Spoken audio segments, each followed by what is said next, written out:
I'd never thought I'd say this in a million years, but apparently Linkuriboh of all cards became one of the most controversial bans in Yu-Gi-Oh!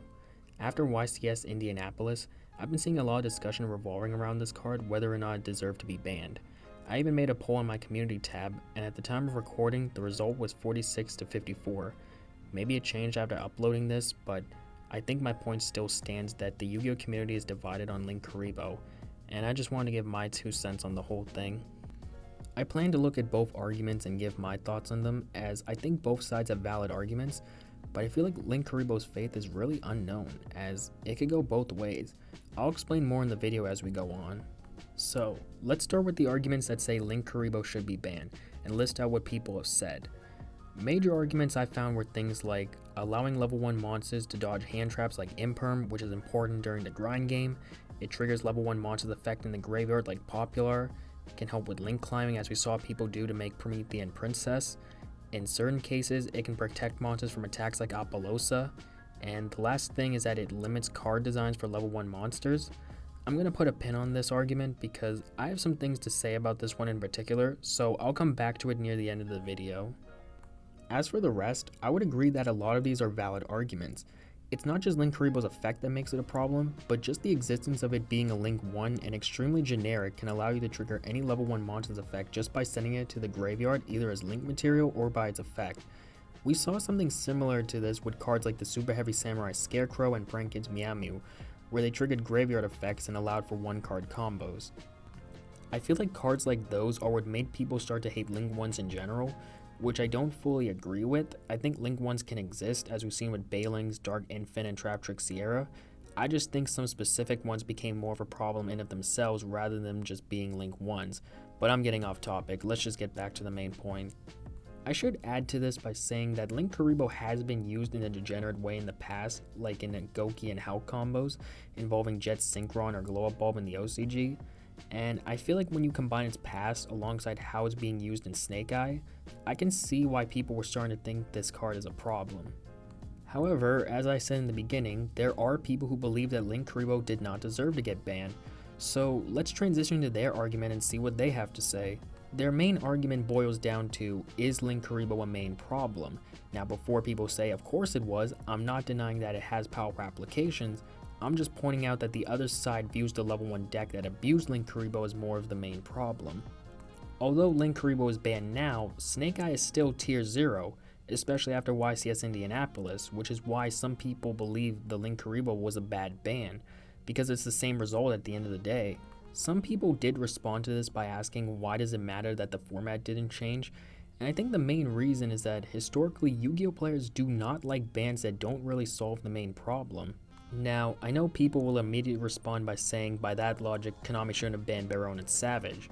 Obviously, there are exceptions. However, what I'm referring to are hits like the tuners that got banned/limited because of Hulk. While they may have solved the current situation, Hulk was still causing problems regardless. These are the types of hits Yu-Gi-Oh players do not like, as if they don't solve the main problem, what was even the point in hitting that card? Those are the types of hits I think people view Linkuriboh as.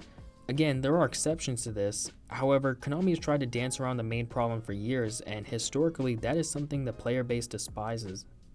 Another question they had was, would Linkuriboh keep Snake Eye as the best deck? Let's say hypothetically Konami did hit Snake Eye, like they banned OSS and limited both Wanted and Ash, but they did not ban Linkuriboh. Would Linkuriboh keep Snake Eye as the best deck? If it does, then maybe more people would agree that Linkuriboh is a problem. But if it doesn't, then would people still see Linkuriboh as a problem? Who knows? This is just a hypothetical situation.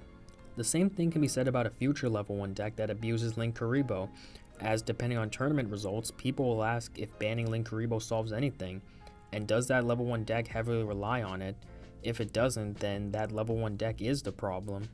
Again, I believe both sides have valid arguments, but as I said at the start, I think Linkuriboh's fate could go either way. Here are 2 possibilities that I could see happening. The first is that on a future ban list, Konami hits all the best Snake Eye cards and the deck finally dies. Then they bring back Linkuriboh. This would be similar to how when Union Carry was banned, they brought back the Buster card. People did think that it would be broken despite Union Carrier being banned, but in the end it did nothing. So this is one possibility I could see. However, it can be vice versa. If they do hit Snake Eyes but don't bring back Linkuriboh, then this would show that Konami does see Linkuriboh as a problem. Also, there is the possibility that Linkuriboh can become a problem again with a future level 1 deck. You see, there is a card that did similar things to what Linkuriboh did, and that card got rebanned the same year it was unbanned. The card I'm talking about is Fairy Tale Snow. That card had some similar applications to Linkuriboh, with the only difference being that it's not an extract monster.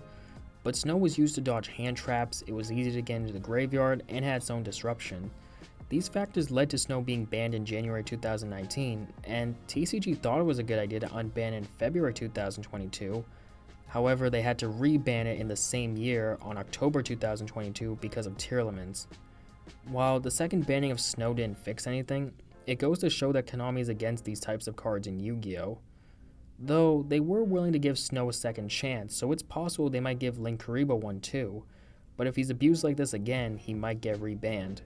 This is why I think both sides are right, because I believe Linkuriboh can go down a similar path like Snow, with the only difference being that next time Konami might not view Linkuriboh as a problem. Now, we are getting close to the end of the video, and I did say I would talk about the whole limiting card design argument people were making. Just take this with a massive grain of salt, but for me, this is the one argument I don't agree with, and there are two reasons for why. First, I just don't see Linkuriboh as a main problem for level 1 monsters. What do I mean? Well, to give an example, I want to look at Predaplan Verte Anaconda, as back then people made the argument that it limited card designs for fusion spells. However, that card was the main reason why the fusion engine problem happened in the first place. We learned that we don't have to ban cards like Red Eyes Dark Dragoon or Fusion Destiny, as Verte was the one who made those engines very consistent to begin with, due to him being able to ignore fusion spell restrictions and being really generic. The reason I'm comparing Verte to Linkuriboh is because I think the main reason why Linkuriboh was so abusable in Snake Eye was just due to the lack of restriction in that deck. None of the Snake Eye cards have any restrictions, not even like a soft lock, so I feel like that reason alone is why the deck became tier 0. Again, even if Linkuriboh didn't exist, Snake Eye would still be the best deck, so that's why I don't view Linkuriboh as a main problem with level 1 monsters. I just think it could be an isolated situation. Again, I could be wrong, but we'll see what happens in the future. The second thing I gotta say is, Linkuriboh is still legal in the OCG. I see people saying that now Konami has free design space with Linkuriboh banned, but OCG is the one who makes a majority of the card pool, and they still have Linkuriboh. In my opinion, just because the card is banned in the TCG doesn't mean that it limits card design if it's still legal in the OCG. I say this because I don't think OCG Konami cares that TCG banned a card that they didn't, as why would they care? TCG's job is just managing the card game in the West. I highly doubt our bans that only happen here affect the way OCG designs cards. People keep saying this for Starving Venom as well, but he's never been banned in the OCG, so it's like, are these cards really causing a problem with card design, or does Konami just not care as they usually do? Now maybe later on a future ban list, OCG might ban Linkuriboh. I could always be wrong with this, but I'm just saying this whole limiting card design argument people are making is only valid if the OCG themselves actually ban the card. Now, at the end of the day, this is just my opinion on this whole Linkuriboh debate that's been going on.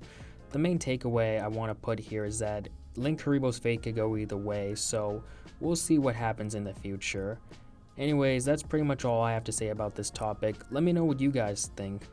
Thanks for watching the video, and I'll see you around.